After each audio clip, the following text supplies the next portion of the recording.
그래서 우리가 성경 줄기 이야기를 함께 공부해 보도록 하겠습니다. 우리가 지난 시간까지 함께 나눴던 내용들이 어디까지였냐면 출애굽기 18장까지의 내용이라고 말씀을 드렸고 함께 공부했었습니다. 여러분 기억나시죠?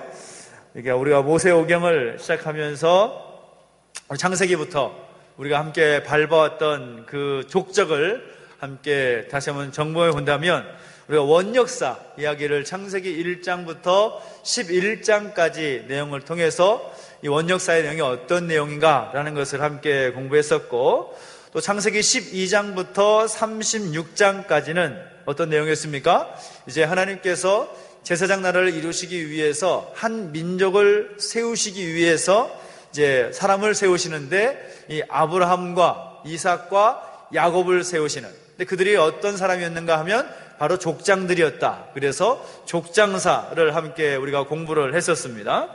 우리 창세기 37장부터 50장까지는 이제 하나님께서 요셉이라는 사람을 중심으로 해서 야곱의 모든 가족들을 애굽으로 들어가게 하셔서 이제 애굽하게 하시고 그들을 통해서 한 민족, 히브리 민족, 이스라엘 민족을 이루게 하시는, 하나님께서 과거 아브라함에게 약속하셨던 내가 너로 큰 민족을 이루게 하겠다, 그 약속을 이루시기 위한 과정으로서 입애굽과 민족의 내용들을 함께 공부를 했었고, 우리가 지지난주죠. 제가 지난주 없었으니까요. 지난주 출애굽기 1장부터 18장까지는 이제 입애굽을 했으니까 이제 뭐가 있어요? 출애굽이 있는 겁니다. 근데 출애굽과 당시에 제국을 지향하고 있었던 애굽의 나라에 대해서 함께 살펴보면서 출애굽을 이루게 하신 그 하나님의 역사들을 우리가 함께 공부를 했었고, 이제 오늘은 그 5번째 시간으로서 이제 출애굽 19장부터 40장까지 내용을 함께 살펴보게 되는데, 그 내용의 핵심 주제가 뭐냐?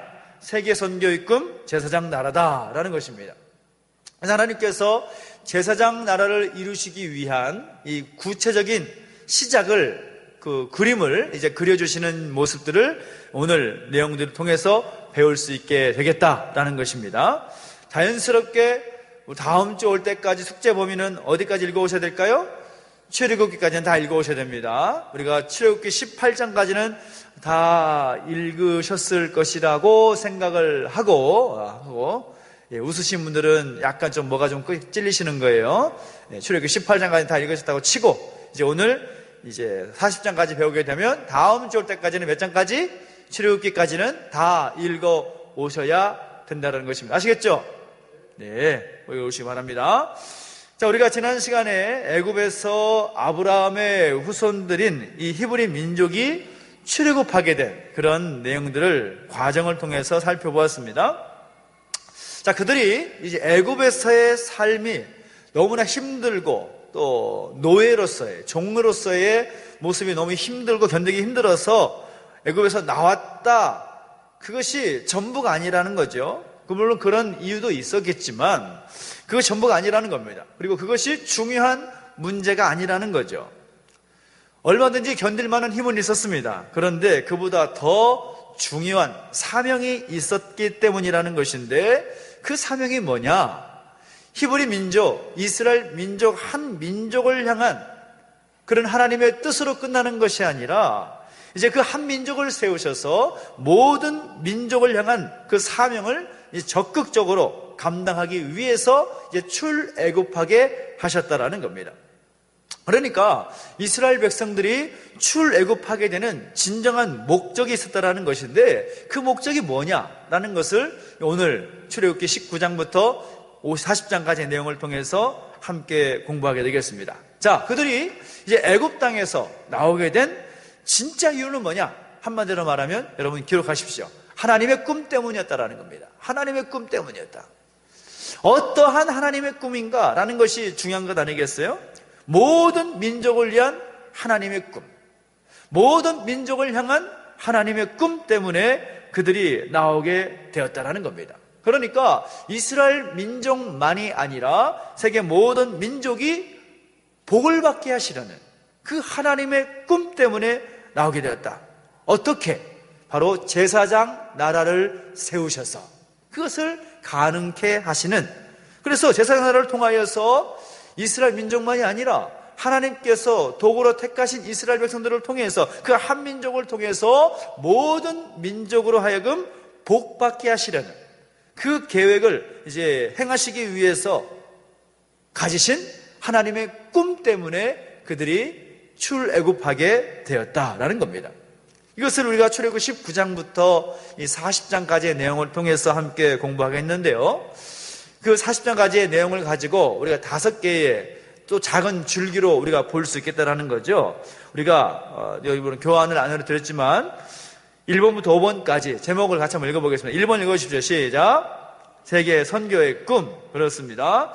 간략하게 말씀드린다면 이 시내 산에서 1년 동안 하나님의 이 세계 선교의 꿈이 기초가 놓인다라는 겁니다. 하나님께서 제사장 나라를 세우시고 그 제사장 나라의 거룩한 백성을 세우셔서 하시고자 하신 하나님의 중요한 꿈, 그 주제가 뭐냐? 세계 선교를 위한 꿈이라는 겁니다. 그래서 그 열방을 향한 하나님의 꿈이 드러나 있는 것을 보게 되고, 두 번째 뭡니까? 시작. 시내산 언약. 그렇습니다. 하나님께서 모세에게 시내산에서 주시는 그 언약, 그 언약이 어떤 의미가 있는가라는 것을 우리가 공부할 수 있게 됐다라는 것이고, 또 세 번째 뭡니까? 시작. 성막의 설계도와 제사장 제도를 말씀하심. 자, 하나님께서 제사장 나라를 세우시기 위해서, 만드시기 위해서 그것을 통해 가지고 세계 모든 민족으로 하여금 복받게 하시려는 그 꿈이 있으시다고 말씀드렸는데, 그 제사장 나라의 핵심이 뭐냐 하면 성막과 제사장입니다. 이해되시나요? 성막과 제사장. 그래서 그 성막을 어떻게 제작할 것이냐, 그리고 제사장 제도를 어떻게 만들어갈 것이냐에 대해서 하나님께서 말씀하시는 내용이 이런 내용이 되겠다는 거죠. 자, 네 번째, 시작. 금송아지 사건. 자, 모세가 시내산에서 하나님께로부터 10계명 돌판을 받는 동안에 산 아래에서는 어떤 일이 있었느냐? 이스라엘 백성들이 금송아지 우상을 만드는 그런 사건을 일으켰다라는 것을 볼 수가 있다는 것이고, 자, 5번째 시작. 성막 제작 아름다운 동역. 그러니까 하나님께서 그 성막을 만드시기 위해서 그 성막의 설계도는 하나님께서 주셨지만, 하나님께서 설계도만 주시고 끝, 이게 아니라 그 설계도대로 사람들의 순종과 참여 그리고 실천에 의해서 하나님께서 말씀하셨던 이 제사장 나라를 이뤄가기 위한 아주 중요한 기초라고 할 수 있는 그 성막이 완성이 되었다라는 것이 이 출애굽기 마지막 내용이라고 우리가 볼 수가 있겠다라는 것이죠. 그래서 우리가 이 내용을 가지고 함께 공부하게 될 텐데, 자, 이 틀 안에 다음 시간에 공부하게 될 레위기라는 책에서 제사장 나라의 구체적인 시행 세칙들이 담기게 됩니다. 이 제사장 나라에 대한 틀을 오늘 함께 공부하게 된다면, 이제 레위기를 통해서는 그 제사장 나라에 사람들이 어떻게 살아야 되는가, 제사장 나라의 백성들은 어떻게 서야 되는가에 대해서 말씀하시는 그런 시행 세칙이 바로 레위기에서 기록이 되어 있다라고 볼 수가 있겠습니다. 그래서 출애굽기 후반과 또 레위기가 함께 묶여져서 원스토리로, 하나의 또 이야기로 볼 수 있어야 된다라는 것을 여러분 인지하시면서 오늘 공부를 함께 시작하시면 되겠습니다. 자, 첫 번째, 돌아가서 다시 우리 세계 선교의 꿈이라는 내용을 보겠는데, 자, 세계 선교의 꿈이라고 할 때 그 세계의 범위에 해당되는, 세계의 범위에 해당되는 모든 민족에 대한 생각을 우리가 함께 살펴볼 필요가 있겠습니다. 하나님께서 이 모든 민족에 대한 꿈에 대해서 일찍이 오래전부터 말씀하셨습니다.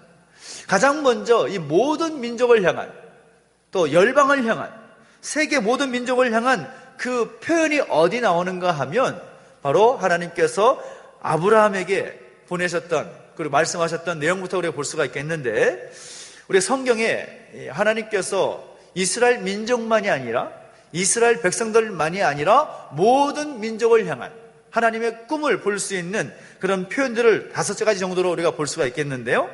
그 첫 번째가 하나님께서 창세기 12장에서 아브라함을 부르실 때 하신 말씀을 통해서 알 수가 있습니다.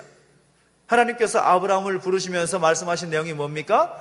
내가 너로 너로 큰 민족을 이루어 내가 너를 통해서 모든 민족에게 복을 받게 하겠다라는 그런 내용들을 보게 되는데, 그래서 아브라함을 통해서 모든 민족을 너와 내 후손들을 통하여 복을 주시겠다라는 내용들을 우리가 처음으로 보게 된다는 거죠. 하나님께서 어느 날 갑자기 이 모든 민족을 향한, 온 세계 열방을 향한 선교의 내용들을 또 말씀하시는 것이 아니라 이미 오래전에 아브라함에게 이미 말씀하실 때부터, 그리고 그 이전에 하나님의 창세전부터 계획하신 그 구원 계획이 이스라엘 민족만을 향한 것이 아니라 모든 민족을 향한 하나님의 꿈이 담겨져 있다는 것을 우리가 보게 된다는 거죠. 두 번째 나오는 내용이 이 출애굽기 19장에 나오는 이 오늘 범위 안에 포함되는 내용이라고 할 수가 있습니다. 이 아브라함 이후에 약 500년의 시간이 지나고 세계가 다 내게 속했다라는 말씀을 주시는 거죠. 출애굽기 19장 5절 6절 한번 같이 한번 읽어보겠습니다. 시작. 세계가 다 내게 속하였나니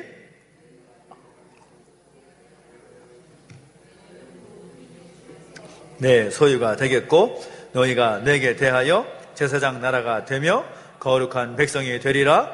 너는 이 말을 이스라엘 자손에게 전할지니라. 아멘.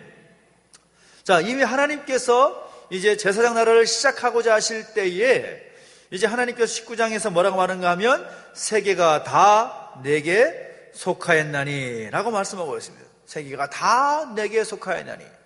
그러니까 하나님의 그 구원 계획 가운데 포함되어 있다는 것을 이스라엘 백성들에게 말씀하실 때 그 분명히 말씀하시는 거죠.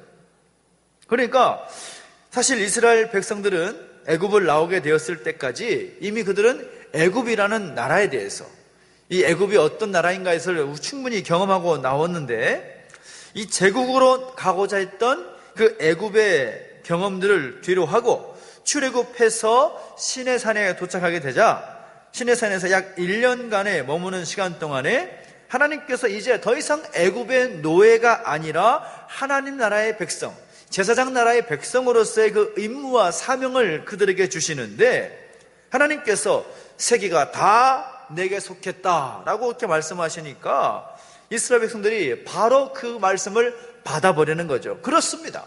세계가 다 하나님께 속해 있습니다. 우리가 애굽에서의 경험과 애굽에서 나오는 이야기까지 우리가 경험한 것 가지고도 세계가 다 하나님께 속해 있다는 것을 알겠습니다. 믿겠습니다. 그렇게 말하는 장면으로부터 이 제사장 나라가 시작이 되는 것입니다.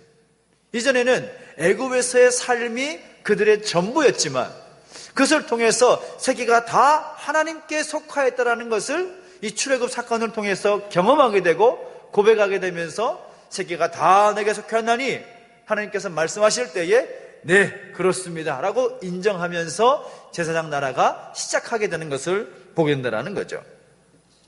우리가 그 다음에 세 번째 온 세계를 향한, 세상 모든 민족을 향한 그 내용을 어디서 볼 수가 있는가 하면 솔로몬이 열방을 향한 기도의 내용을 통해서 볼 수가 있는 거죠. 성전 봉헌식을 통해서 하나님께서 솔로몬에게 그 마음을 말씀하신 내용을 통해서 볼 수가 있고, 또 넷째는 예수님의 땅끝까지에 대한 이야기, 오직 성령이 너에게 임하시면 너희가 권능을 받고 예루살렘과 온 유대와 사마리아와 땅끝까지 이르러 내 증인이 되리라 라는 말씀을 통해서도 우리가 세계 모든 민족을 향한 하나님의 그 마음을 엿볼 수가 있는 것이고, 다섯 번째는 무엇입니까? 또 하나님께서 사울이라는 사람을 세우셔서 바울로 세우시고 그를 통해서 이방인을 위한 사도로 부르시지 않습니까? 이스라엘 민족만이 아니라 아직 하나님을 알지 못하는 모든 이방인들에게도 복음을 증거하게끔 하시는 그 모습을 통해서도 그 하나님이 모든 민족을 향한 그 하나님의 마음을 우리가 엿볼 수가 있다는 것을 보게 된다는 거죠. 자, 결론적으로 이제 시내산에서 머무는 그 1년 동안의 시간 동안에 하나님의 그 세계 선교의 꿈의 그 기초가 세워지게 되었다는 겁니다. 세계 선교의 꿈, 그 이야기를 본격적으로 진행할 터전이 되는 시내산 이야기라고 볼 수가 있다는 것이고, 그 시간적으로 볼 때 언제쯤인가 하면 약 주전 15세기 정도, 그러니까 주전 1500년 전 모습이 될 수가 있고, 그리고 공간은 어디 있느냐? 시내산이라는 공간에서 진행이 되는 것이고, 그 이야기의 주인공은 여러분 아시겠지만 출애굽한 이스라엘 백성들이라고 볼 수가 있겠습니다. 자, 두 번째 우리가 시내산 언약을 공부하게 되는데, 자, 드디어 이스라엘 백성들이 출애굽해서 도착하게 된 곳이 바로 시내산이었다라는 겁니다. 이 시내산이라는 곳은 더 이상 애굽의 군인들의 눈치를 보지 않아도 되는 그런 장소인 거죠. 주변에 어느 민족의 압박으로부터도 자유로울 수 있는 그 장소. 낮에는 구름 기둥으로, 밤에는 불 기둥으로 하나님께서 이스라엘 백성들을 보호하시며 또 안전한 가운데 머물게 되는 장소였습니다. 일찍이 이스라엘 백성들이 애굽에 머물 때에는 이 애굽이라는 나라, 애굽이라는 그 지역이 어떤 지역이었는가 하면 사실 이 사막과 강으로 보호된 그런 지역이라고 할 수가 있어서 이 외부의 침입으로부터 자유를 유지할 수 있었기 때문에 아주 천의 요새, 나라가 발전할 수 있는 여러 가지 성과를 거둘 수 있는 그런 장소였는데, 그런 조건들보다도 훨씬 더 월등한 조건으로서 하나님의 특별한 보호하심, 다른 어떤 것도 두려워하지 않아도 될 하나님의 구름 기둥과 불 기둥으로 또 보호해 주시면서 그 1년간의 시간을 시내산에서 머무는 동안에 하나님께서 이스라엘 백성들과 약속을 맺으셨다라는 겁니다. 그래서 시내산 언약이라고 말하는 것이죠. 그 장면을 어떻게 말하는가 하면, 자, 출애굽기 19장 7절부터 8절까지 말씀을 같이 한번 읽어보겠습니다. 시작. 모세가 내려와서 백성의 장로를 불러 여호와께서 자기에게 명령하신 그 모든 말씀을 그들 앞에 진술하니 백성이 일제히 응답하여 이르되 여호와께서 명령하신 대로 우리가 다 행하리이다. 모세가 백성의 말을 여호와께 전하매 라고 말씀하고 있습니다. 자, 그러니까 여호와께서 모세에게 명령하신 그 말씀들을 백성들 앞에서 말을 하니까 백성들이 그 말을 듣고 응답하면서 뭐라고 말했다고 했습니까? 우리가 다 행하겠습니다. 그렇게 말했다는 겁니다. 하나님의 말씀 앞에 이스라엘 백성들이 다 행하겠습니다 라고 응답함으로써 그 약속이 체결되는 거죠. 그것이 그 유명한 시내산 언약이다 라고 말할 수가 있겠습니다. 그러니까 하나님이 아브라함의 후손인 이 백성들과 공식적인 언약의 관계를 맺으셨다라는 이야기가 이 시내산 언약의 내용이라고 할 수가 있겠습니다. 그래서 이 언약이 왜 중요한가 하면, 이 언약을 우리 신약 성경에 기록된 다른 말로 표현해 본다면 옛 언약이라고 표현할 수가 있습니다. 시내산 언약이 옛 언약입니다. 자, 그러면 옛 언약이 있다면 이제 뭐가 있겠어요? 그렇죠. 새 언약이 있는 겁니다. 새 언약이 어디서 나오냐? 바로 예수님께서 마지막 만찬을 하실 때에 그 피를 나눠주시면서 하시는 말씀이 바로 거기서 새 언약이 나오는 거죠. 자, 그렇습니다. 그래서 이 시내산 언약이 체결된 다음에 그 체결된 시내산 언약이 굉장히 생명력 있고 또 영향력 있게 유지되고 지속되다가 약 1500년의 시간이 지난 후에 예수님께서 이제 그 언약을 새 언약으로 바꾸시는데, 그 내용이 누가복음 22장에 나오는 거죠. 누가복음 22장에 나옵니다. 한번 찾아볼까요? 누가복음 22장 19절 20절 말씀 보겠는데, 누가복음 19장 한번 보겠습니다. 누가복음 19장, 누가복음 22장 19절 20절 말씀 통독성경에도 나와 있습니다. 자, 누가복음 22장 19절 20절 말씀을 같이 한번 보겠는데, 우리 여러분 통독성경 보면 신약 124페이지 찾으셨나요? 누가복음 22장 19절 20절 시작 읽어봅니다. 시작. 또 떡을 가져 감사 기도하시고 떼어 그들에게 주시며 이르시되 이것은 너희를 위하여 주는 내 몸이라. 너희가 이를 행하여 나를 기념하라 하시고 저녁 먹은 후에 잔도 그와 같이 하여 이르시되 이 잔은 내 피로 세우는 새 언약이니 곧 너희를 위하여 붓는 것이라 라고 말씀하고 있습니다. 그러니까 이 새 언약, 예수님께서 말씀하시는 새 언약은 1500년 전 이스라엘 백성들과 맺으셨던 그 옛 언약, 즉 시내산 언약을 바탕으로 말씀하고 있다는 것을 우리가 알아야 된다는 거죠. 그래서 새 언약으로 부르셨다는 것을 우리가 정리할 수가 있겠습니다. 자, 그러면 그 언약은 어떤 내용이냐? 언약은 어떤 내용으로 말씀하고 계시느냐? 그 내용의 중심으로 한번 들어가 본다면, 자, 이스라엘 백성들이 여호와께서 명령하신 대로 다 행하겠다라고 할 때에 그 행함의 구체적인 내용이 뭡니까? 바로 십계명이라는 거예요. 십계명. 이해되시나요? 십계명이라는 겁니다. 근데 이 십계명이 시작되기 전에 이 제사장 나라의 대헌장이라고 할 수 있는 십계명의 제 첫머리 부분에 재미있는 표현이 나오는데 뭐라고 말씀하는가 하면 그것이 20장 1절 2절 말씀인데 읽어봅니다. 시작. 하나님이 이 모든 말씀으로 말씀하여 이르시되 나는 너를 애굽 땅 종되었던 집에서 인도하여 낸 내 하나님 여호와니라 라고 말씀하고 있습니다.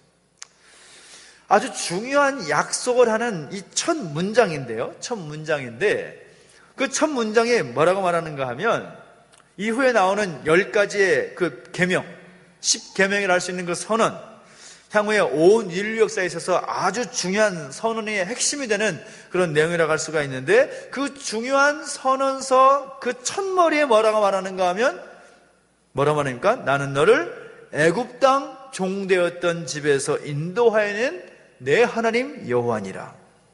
애굽 땅 종되었다라는 내용을 말씀하고 있습니다. 굳이 이 말씀을 하셔야만 했을까라는 생각을 해보게 되지 않습니까? 하필이면 가장 위대한 선언을 하시는 그 첫머리에 그 서두에다가 너희는 애굽 땅 종되었던 그들이다. 애굽 땅에서 종되었던 너희들의 모습이었다라는 것을 언급하시고 그 약속의 계명의 말씀을 하시더라는 거죠. 첫머리에. 우리나라에도 이제 헌법이라는 것이 있지 않습니까? 우리나라 헌법이라는 것이 있는데 1948년도에 발표했던 대한민국 헌법 제1조를 보면 첫머리가 어떻게 시작하는가 하면 대한민국은 민주공화국이다. 그렇게 말하면서 헌법이 시작합니다. 아주 굉장히 중요한 말입니다. 서두에서 나오는 첫 마디가 굉장히 중요한 말인데 대한민국은 민주공화국이다. 그렇기 때문에 주권은 누구에게 있는가? 백성들, 국민들에게 있다라는 거죠. 그래서 더 이상 이 말은 더 이상 이 나라의 주인이 왕씨, 왕조, 이씨 왕조 거기에 있는 것이 아니라 모든 국민에게 있다라는 것을 말하는 것이고 그 권력이라는 것이 혈통에서 나오는 것이 아니라 국민으로부터 나온다라는 아주 놀랍고도 아주 충격적인 선언이라고 할 수가 있습니다. 그러니까 가장 첫머리에 나오는 말이 굉장히 중요한 의미가 있다는 거죠. 그런데 하나님께서 이스라엘 백성들과 맺으신 그 시내산 언약의 가장 첫 서두에 애굽 땅 종되었다라는 것을 말한다라는 것에 우리는 굉장한 의미를 찾을 수가 있어야 됩니다.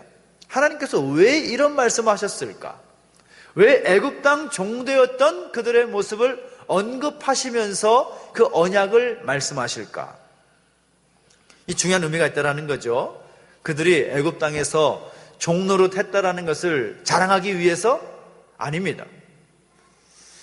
하나님께서 애굽 땅에서 충분히 종노릇하고 나온 이 백성들에게 그것을 말씀하시는 이유는 이제부터 하나님께서 만드시는 나라, 하나님께서 세우고자 하시는 이 제사장 나라는 애굽처럼 한 민족을 노예화해서 또 그런 제국을 만들어가는 그런 차원의 나라가 아니다라는 겁니다. 아니다라는 겁니다.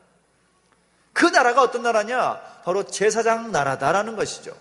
우리가 아까 헌법 얘기했지만 대한민국은 민주공화국이다 할 때에 그 말에는 그 말에 들어간 함축적인 의미를 우리가 찾을 수 있다고 말씀드렸죠. 더 이상 왕씨 가문, 이씨 가문의 나라가 아니라 국민에 의한 나라다.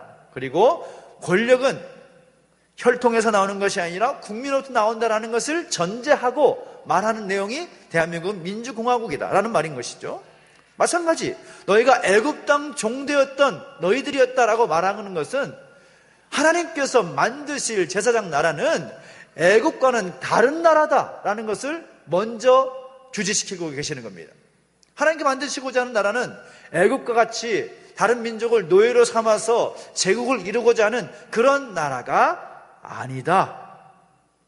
다시 말하면 제국의 반대가 제사장 나라라고 말할 수가 있고, 제사장 나라와 완전히 다른 나라를 꼽으라면 바로 제국의 모습이다라고 말할 수가 있겠다라는 거죠.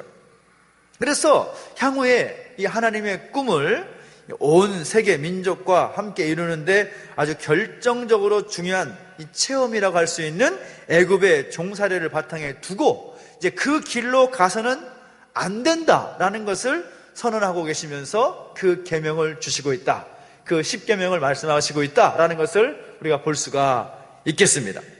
자, 그러면 하나님께서 말씀하시고 하나님께서 선언하시고 이스라엘 백성들이 우리가 다 따르겠습니다, 다 행하겠습니다 라고 화답하며 응답했던 이 10계명, 그 하나님의 계명이 인류 역사 가운데 아주 위대한 그런 선언이 되는 이유가 뭐냐? 그 계명의 특별함이 있기 때문이라는 거죠. 하나님께서 이스라엘 백성과 맺었던 이 시내산 언약이 아주 특별하다라는 것입니다. 그 핵심 내용이 뭐기 때문에? 바로 사랑이기 때문이라는 겁니다. 사랑이기 때문에. 어느 한 율법사가 예수님께 질문을 하죠.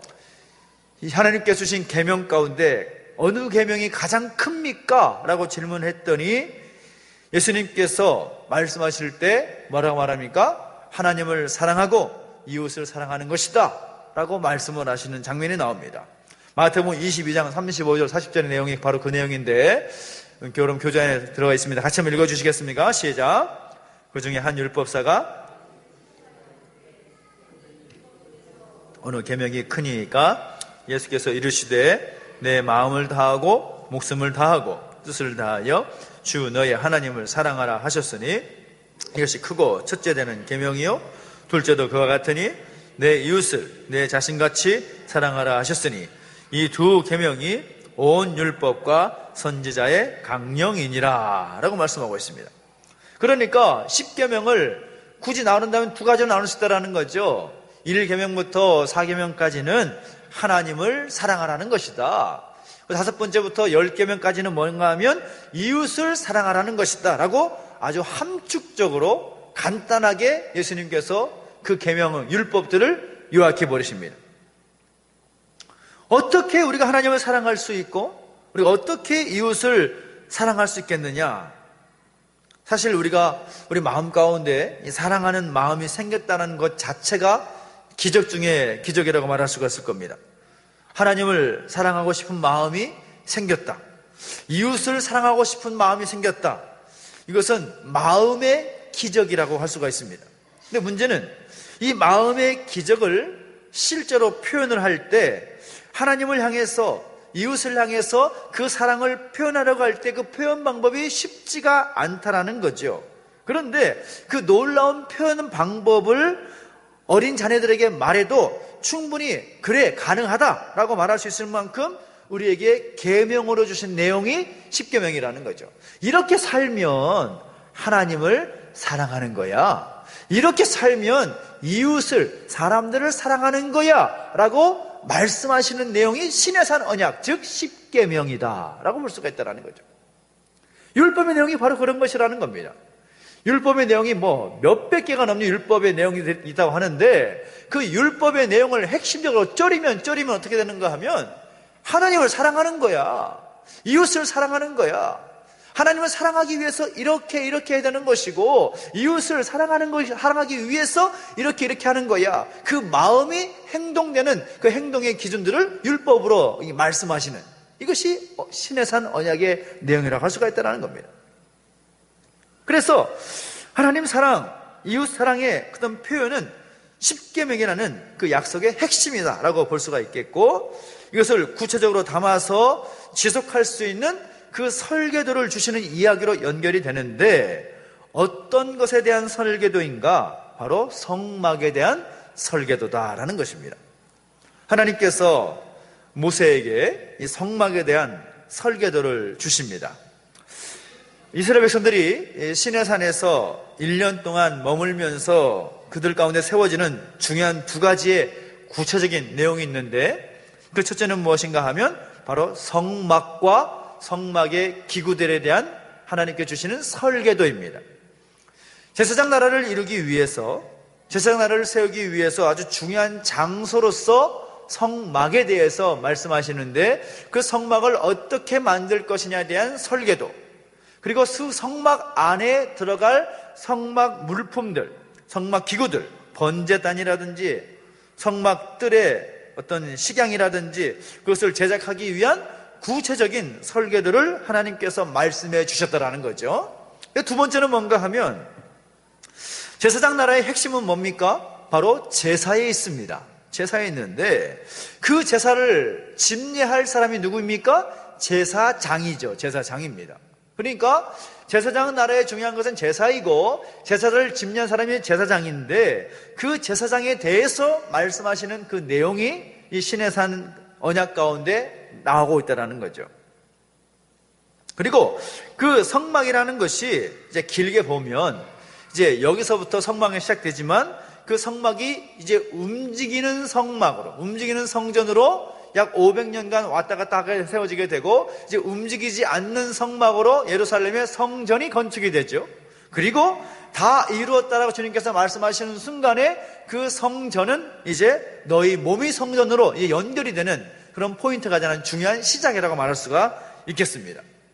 우리 제사장이 중요한 이유는 뭔가 하면, 제사장 역시도 제사장 나라의 중요한 제사를 집례하고 또 제사를 지낼 수 있는 사람으로서 세우신 직분자이기 때문에 중요하기도 하지만, 자, 성경을 보면 신약으로 보면 어떻게 됩니까? 마지막 대제사장이 누구예요? 예수 그리스도. 그래서 제사장과 또 예수님과 연결되는 그 끈이 있다는 것을 우리가 알고 또 체크하고 넘어가면 좋겠다고 할 수가 있겠습니다. 그러니까 하나님의 어떤 긴 이 계획 속에 이 성막에 대한 설계도가 시내산에서의 언약이 체결되고 난 후에 표현되고 있다라는 이야기라고 우리가 볼 수가 있겠고, 이 성막과 뗄래야 뗄 수 없는 이 제사장 이야기도 함께 묶여서 기록되고 있다라고 우리가 볼 수가 있겠습니다. 그 다음에 나오는 사건이 이제 금송아지 사건이라고 볼 수가 있겠죠. 하나님께서 이 모세에게 시내산에서 이 놀라운 이 성막에 대한 설계도, 또 성전 기구들에 대한 설계도, 제사장 제도에 대한 어떤 내용들, 이 내용들을 보여주시고 또 모세에게 말씀하시는 동안에 아이러니하게도 산 밑에서 무슨 일이 있었습니까? 아론을 중심으로 해서 이스라엘 백성들이 뭘 만들어요? 금송아지 우상을 만들고 있는 거예요. 참 어처구니 없는 일이 벌어지고 있는 거죠. 어처구니 없는 일이 벌어집니다. 모세가 약 40일 동안 시내산 정상에서 하나님과 대면하면서 제사장 나라에 대해서, 또 제사장 나라의 거룩한 백성됨의 내용들은 어떠한지에 대한 내용들, 성막과 성막 기구들에 대한 설계도를 배우고 있을 때, 이 산 아래에서는 이스라엘 백성들이 아론을 중심으로 해서 금송아지를 만들고 있었다라는 겁니다. 참 어이없는 일이 벌어지고 있는 겁니다. 32장 4절 한번 읽어주시겠습니까? 출애굽 32장 4절 시작. 아론이 그들의 손에서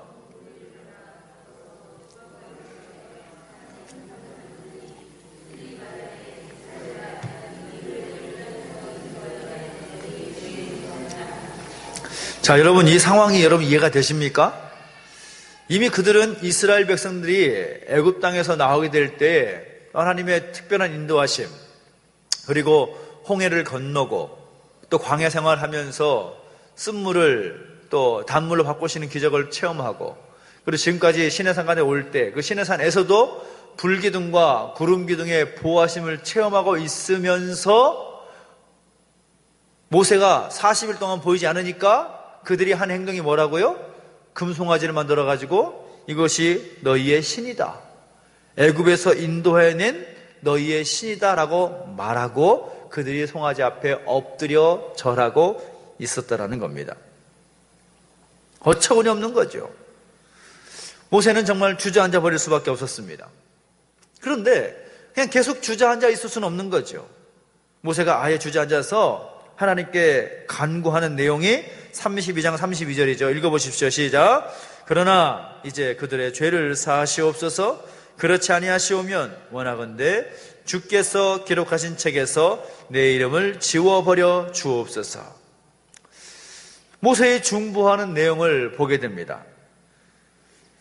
그렇지 않으시면 기록하신 책, 즉 하나님께서 뭐 하고 계신다라는 겁니까? 하나님께서 책을 기록하고 계신다는 것인데, 사실 우리가 하나님이 기록하신 책에 대해서 크게 우리가 민감하지 못합니다. 우리가 오히려 성령께서 현재 나에게 어떤 감동을 주시는가는 우리가 참 민감하게 반응을 하고 또 우리가 관심을 기울이는 모습은 있는데, 모세는 주께서 기록하고 계시는 책에 대해서 이야기하는 겁니다. 하나님께서 우리의 모든 것을 보시면서 다 기록하고 계신다라는 거죠. 그 기록한 책에서 제 이름을 지워주십시오 라고 말하면서 승부수를 띄우는 겁니다. 그래서 그런 모세의 중보로 인해서 겨우 이 금송아지 우상 사건을 묘면하면서 그 다음 이야기를 진행하는 부분들이 이제 성막에 대한 구체적인 이야기를 볼 수가 있겠다라는 거죠. 금송아지 사건의 그 어려움을 극복한 후에 이 출애굽기 후반의 기록은 이제 하나님과 하나님 백성들과의 아름다운 동역과 관련된 이야기라고 할 수가 있다는 겁니다. 자, 성막을 제작하는데, 성막을 세우는데, 이 성막을 세우는 것이 그저 작은 집 하나 뚝딱하고 만들어내는 그런 작업이 아니라는 겁니다.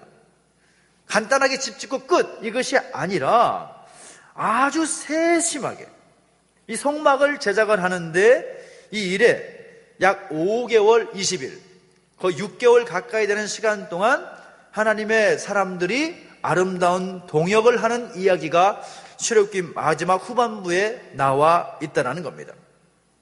야, 성막의 설계는 누가 하셨다고 그랬습니까? 성막 설계는 하나님께서 하셨습니다. 아주 전문가이신, 최고의 전문가이신 하나님께서 설계를 하셨습니다. 근데 그 성막을 시공하는 것을 누가 있는가 하면 이스라엘 백성들이 있는데 그들의 순종과 그들의 참여 그리고 실천과 헌신을 통해서 그 일이 진행되었다라는 거죠. 그래서 이 성막을 제작함에 있어서 아름다운 동역을 했던 사람들을 우리가 살펴볼 필요가 있겠는데, 먼저는 누구일까요? 모세라는 사람이 가장 먼저 그 일을 시작할 수가 있었겠죠. 왜요? 모세가 하나님께로부터 그 설계도를 받아 적는 겁니다. 하나님께서 말씀하시는 이 성막에 대한 디자인, 성막을 어떻게 만들 것인지에 대해서 가장 먼저 들은 사람이 누구라고요? 모세가 들었습니다. 그래서 모세는 그 설계도를 받아서 그 설계도를 전달하는 일, 그리고 성막 제작의 총감독의 역할을 감당했던 사람이 모세다라고 우리가 볼 수가 있을 것 같고, 그리고 또 참 여기서 참 재미있는 사람이 등장하게 되는데 이다말이라는 사람이 등장합니다. 이다말이 어떤 사람인가 하면 이 성막을 세우기 위해서 필요한 재료들, 그 재료들의 물목을 다 계산해내는 그런 사람입니다. 그러니까 성막에 만들 때 재료가 뭐가 들어가고 양이 얼만큼 들어가고 그것을 다 계산했던 사람이 이다말이라는 사람이 나옵니다. 그리고 중요한 사람이 나오는데 이 부살렐과 오홀리압이라는 사람이 나옵니다. 다시 한번 정리합니다. 가장 먼저 이 성막을 만드는데 동역했던 사람이 누구예요? 첫 번째 누구? 모세. 그 다음에 두 번째 이다말이 이제 성막에 대한 설계도를 듣고서 성막에 필요한 어떤 재료들을 다 계산했던 사람이라고 말씀드렸고, 세 번째가 누구냐 하면 부살렐과 오홀리압이라는 사람을 볼 수가 있다는 거죠. 하나님께서 이 두 사람에 대해서 말씀하시는데 36장 1절에서 말합니다. 같이 한번 읽어볼까요? 시작. 부살렐과 오홀리압과 및 마음이 지혜로운 사람 곧 여호와께서 지혜와 총명을 부으사 성소에 쓸 모든 일을 할 줄 알게 하신 자들은 모두 여호와께서 명령하신 대로 할 것이니라 라고 말씀하고 있습니다. 이 부살렐과 오홀리압이 무슨 일을 했는가 하면, 이 부살렐은 성전에 사용되는 기명들을 제작을 하고, 이 오홀리압이라는 사람은 술을 놓고 조각을 만드는 그런 일을 했습니다. 그러니까 하나님께서 설계도를 주실 때 모세는 그 설계도를 받아서 전달했을 뿐이고, 그리고 이다말의 어떤 재료 측량에 이어서 이 부살렐과 오홀리압이라는 사람이 하나님의 영에 충만한 최고의 기술을 가진 사람들로서 성전 기물과 술을 넣고 조각을 했다라고 볼 수가 있겠다라는 거죠. 그러니까 이 두 사람이 5개월 20일 동안, 약 6개월 동안 성막을 만들 때에 하나님과 동역하는 이 리더였고 일꾼이었는데, 그때만큼은 모세와 아론을 능가했던 그런 사람이다라고 볼 수가 있겠습니다. 그렇잖아요? 이 말을 듣고 나서 그 말을 직접적으로 만들어가는 작업은 이 사람들이 했으니까 얼마나 중요한 역할을 한 사람입니까?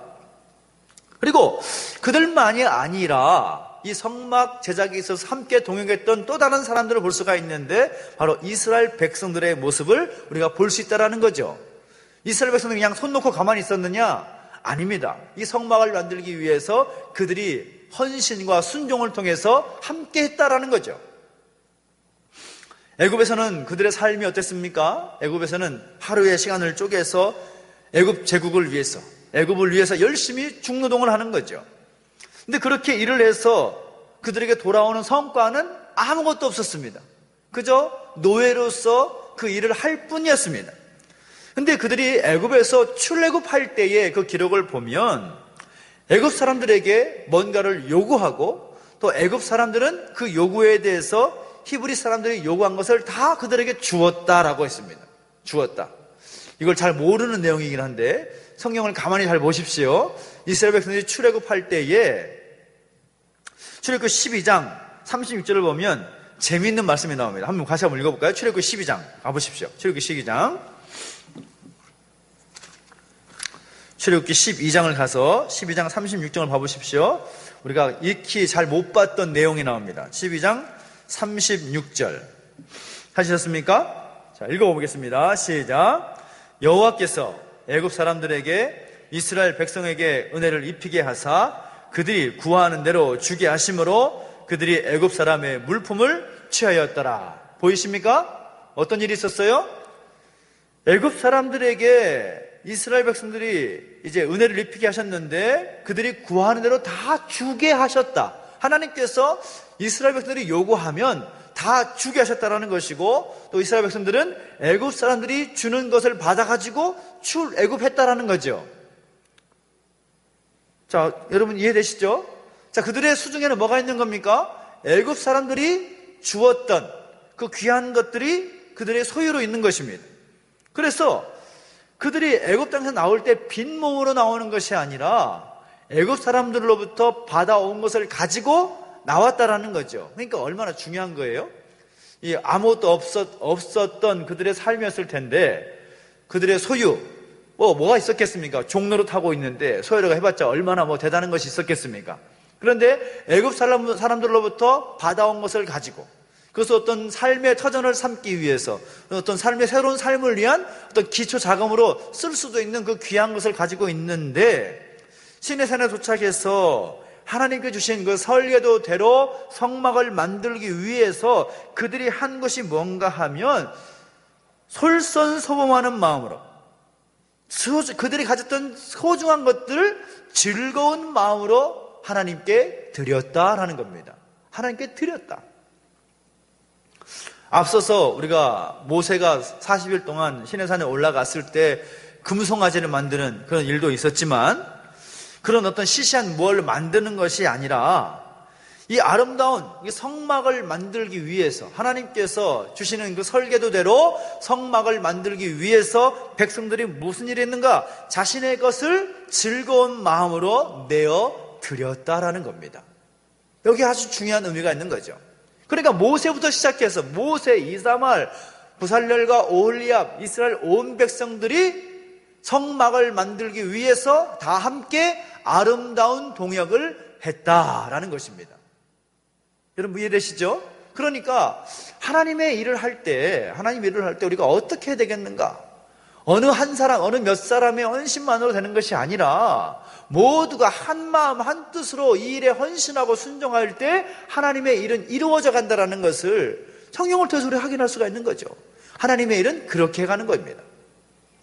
우리가 교회 안에서도 또 우리 가정 안에서도 하나님의 일을 한다라고 할 때 그 하나님의 일을 하기 위해서는 어떤 사람은 하고 어떤 사람은 제외되고 그래서는 안 된다라는 거죠.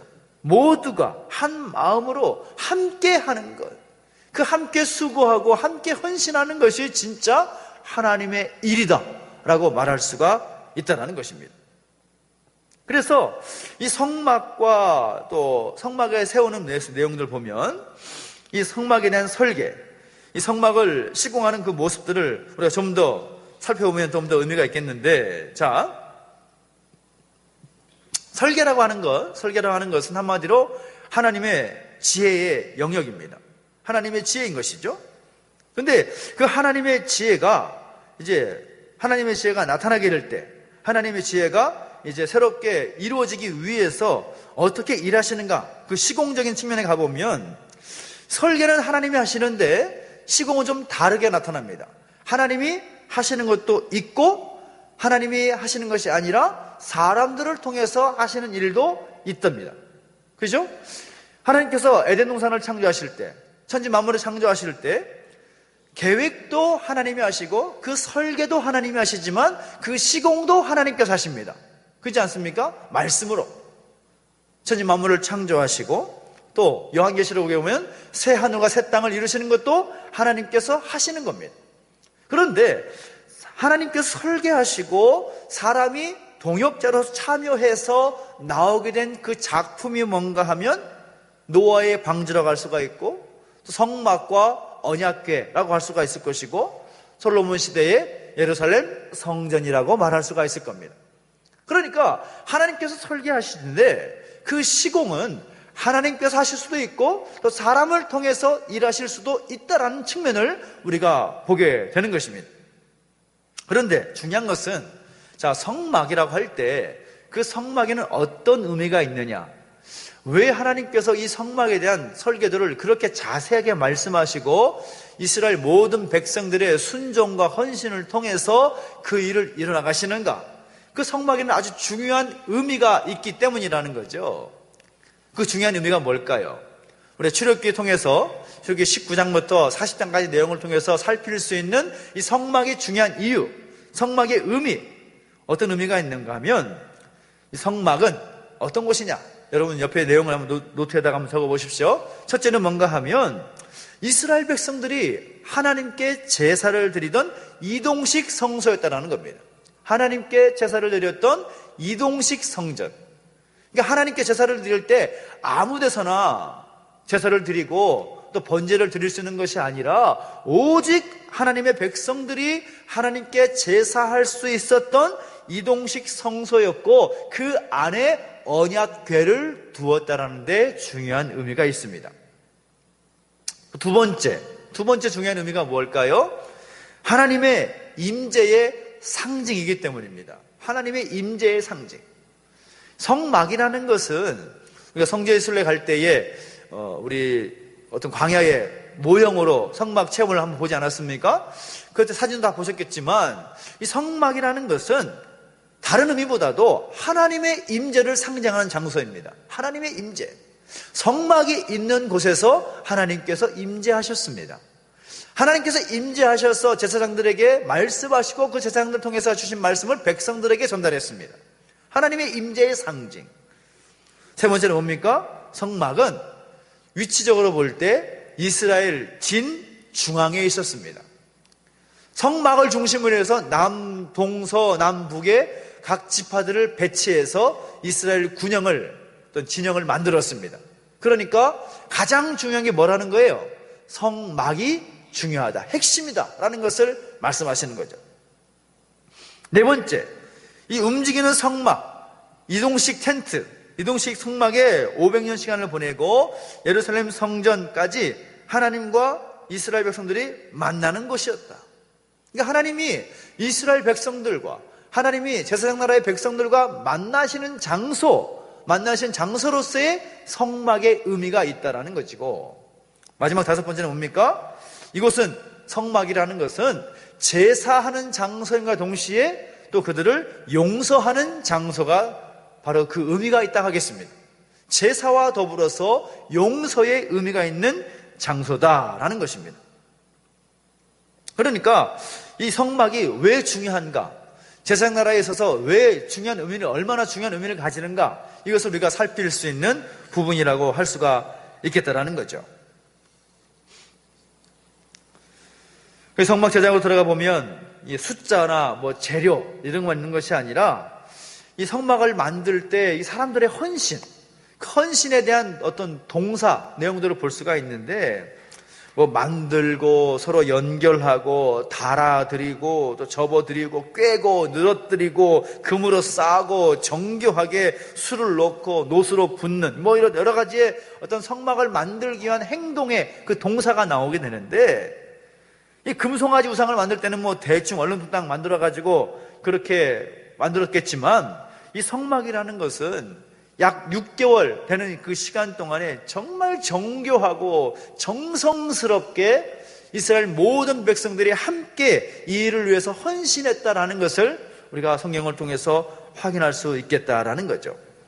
그러니까 애굽의 노예였던 이스라엘 백성들을 이 제사장 나라의 거룩한 시민으로 바꾸시는 그런 과정을, 이 성막 제작하는 과정을 통해서 우리가 보게 되는 것이고, 이것을 통해서 정말 하나님께서 이들을 통해 제사장 나라의 꿈을 세우시고 온 세계 민족으로부터 얼마나 이 보석과 같이 존귀한 그런 존재의 사명을 감당하는지에 대한 이 총체적인 그 틀의 정리가 이 출애굽기 후반의 내용을 통해서 표현되고 있다라고 볼 수가 있겠습니다.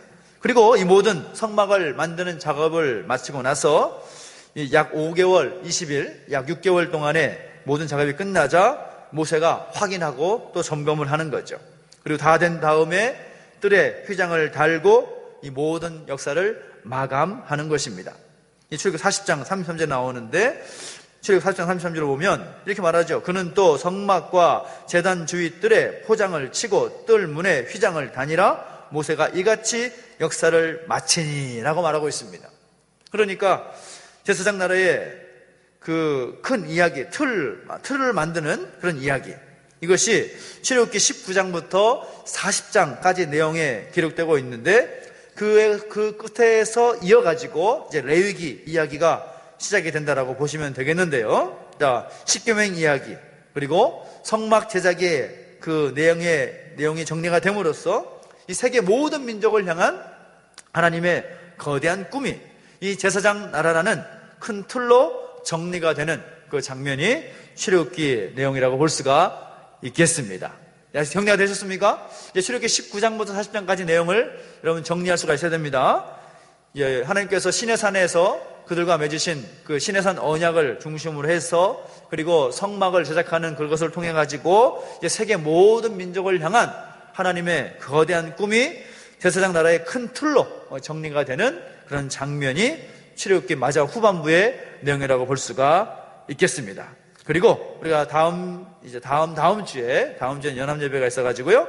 그 다음 주에는 그 제사장 나라의 큰 틀 안에 이제 구체적으로 그 제사장 나라의 백성들이 어떻게 행하고 어떻게 살아가야 될 것인가, 그것에 대한 시행책칙들을 레위기를 통해서 공부할 수가 있게 되겠습니다.